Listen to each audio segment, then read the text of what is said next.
नमस्कार मित्रमैत्रिणींनो, चला मराठी शिकूया या माझ्या मराठी यूट्यूब चॅनलमध्ये तुमचं मनपूर्वक स्वागत।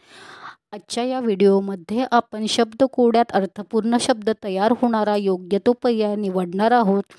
जर तुम्ही माझ्या या चॅनलवरती नवीन असताल तर प्लीज माझ्या चॅनलला लाईक, शेअर आणि सबस्क्राईब करा।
हा व्हिडिओ जर तुम्हाला आवडला असेल तर माझ्या चला मराठी शिकूया या मराठी यूट्यूब चॅनलला प्लीज लाईक, शेअर आणि सबस्क्राईब करा। धन्यवाद।